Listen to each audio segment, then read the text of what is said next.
जीवन भर शरीर बेच करके ढेर सारा वैभव एकत्रित किया था। यौवन अवस्था की उतार अवस्था थी वैश्या की। गांव के बाहर महल था, बहुत सुंदर वाटिका पुष्पों की थी। तो एक संत मंडली जिनके साथ आचार्य चरण भी थे वहां से निकली तो बोले आज रात्रि कोई पवित्र स्थान हो तो हमें बताओ जहां अपने ठाकुर विराजमान करें और वहां आरती पूजा करके भोग लगाएं, ठाकुर जी को विश्राम करें। तो कुछ उद्दंड लोग थे, उन्होंने कहा हाँ बहुत पवित्र स्थान है, वो जो बगीचा देख रहे हो ना वो परम पवित्र ही है, क्योंकि वहां वैश्या अपने मित्रों के साथ हास्य विलास ऐसे करती रहती थी। संत सरल चित्त, कहीं कोई संशय नहीं, विश्वास, गए वहां, जल छिड़का, सोहनी लगी, ठाकुर जी विराजमान हुए।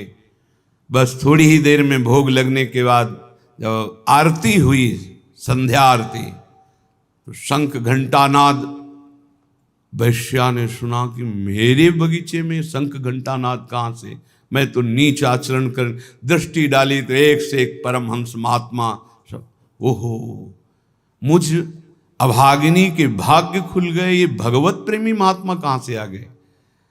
अभी तक तो कौओं जैसी चेष्टा करने वाले लोगों का संग ये हंस कैसे आ गए हमारे बगीचे में। आज मेरे ऊपर भगवान की विशेष कृपा, अहेतुकी कृपा, क्योंकि मेरे कोई ऐसे आचरण नहीं जिससे भगवान प्रसन्न हो, क्योंकि बिना भगवान के प्रसन्न हुए ऐसे महापुरुषों का दर्शन कैसे हो सकता है। गई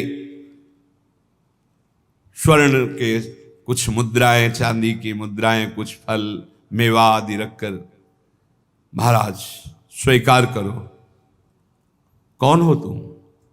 भगवान जिस बगीचे में बैठे हो इस दासी का ही बगीचा है, कौन हो तुम। वैश्यावृत्ति से जीवन निर्वाह करने वाली हूं, मैं वैश्या हूं। कहा बेटा कोई बात नहीं, भगवान के तो सब संतानें हैं, कोई बात नहीं, पर हम लोग तुम्हारा ये फल, ये धन, ये भोग सामग्री नहीं पा सकते, शास्त्र मर्यादा है। तो क्या भगवान हमारे उद्धार के लिए कोई रास्ता नहीं?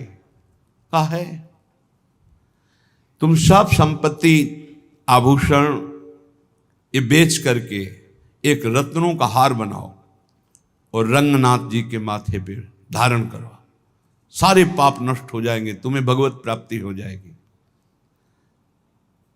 और आज से वैश्यावृत्ति बंद।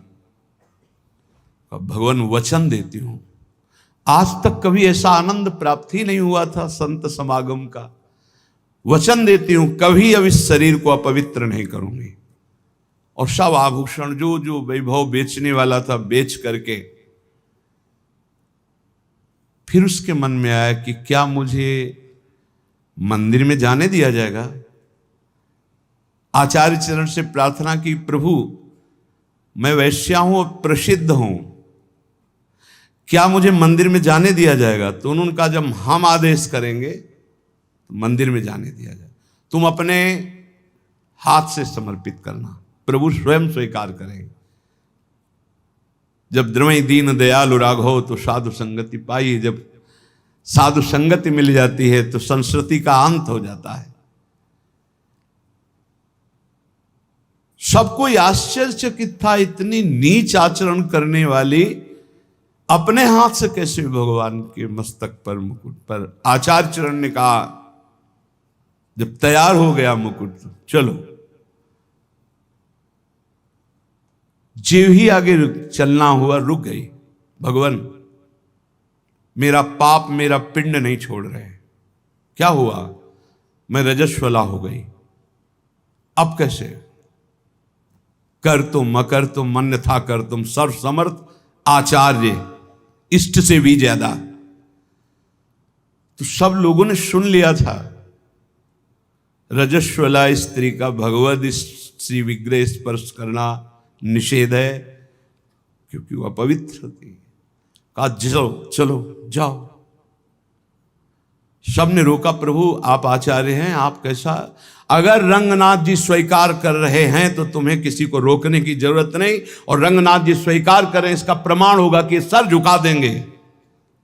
बेटा तू जा, मस्तक पर मुकुट, रंगनाथ जी का श्री विग्रह का ऐसे मुकुट, कर तो मकर तुम अन्यथा कर तुम सर्व समर्थ आचार्य गुरुदेव इष्ट देव, उसको परम पद की प्राप्ति हुई। एक एक सेवा, एक एक वृत्ति भगवत प्राप्ति कराने में समर्थ है यदि आप विश्वास कर ले। दूसरा, कृष्णदास जी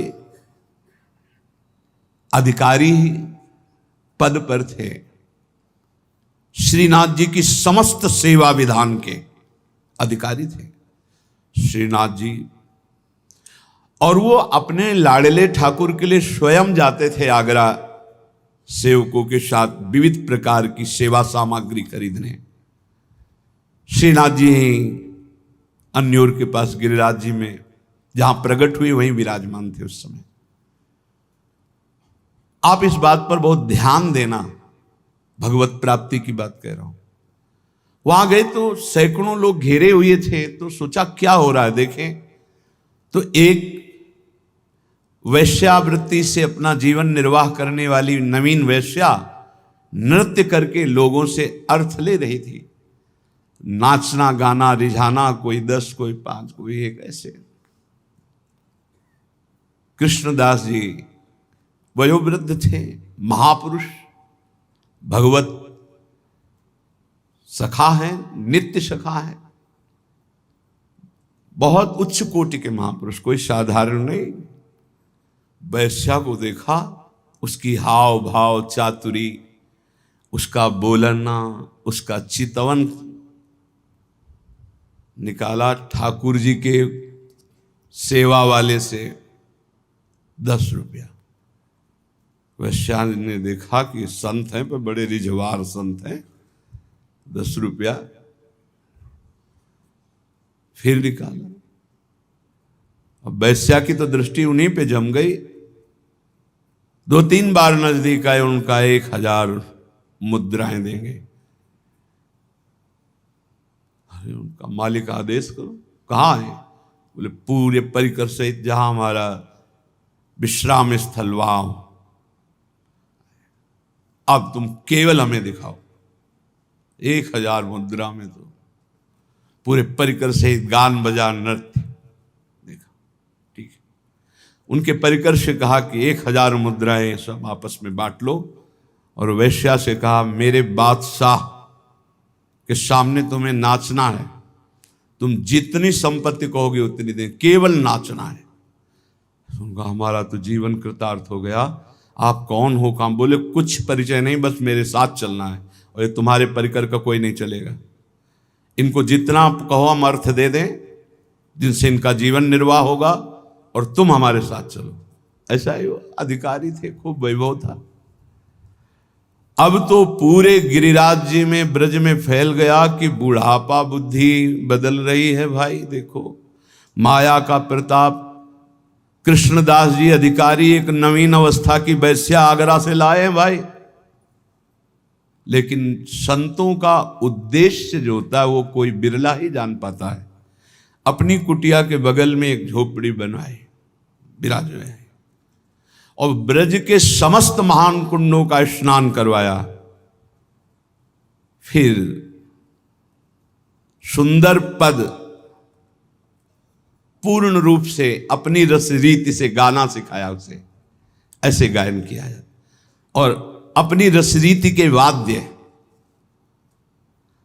एक दिन कहा चलो आज अपने बादशाह के सामने हम पेश करते हैं। तुमको वैसे ही पेश होना है जैसे बादशाह के सामने पेश हुआ जाता है। अगर मेरे साहब रीझ गए तो जन्म जन्म की बिगड़ी तेरी बन जाएगी। अभी तक नहीं बताया था किसके पास ले जा रहे। बोले चल और देख, ये मत समझना कि मेरे बादशाह मूर्ति है, साक्षात विराजमान है। उसने कहा मुझे तो पैसे से मतलब है, मनमानी पैसा देंगे, बस तू रिझा दे।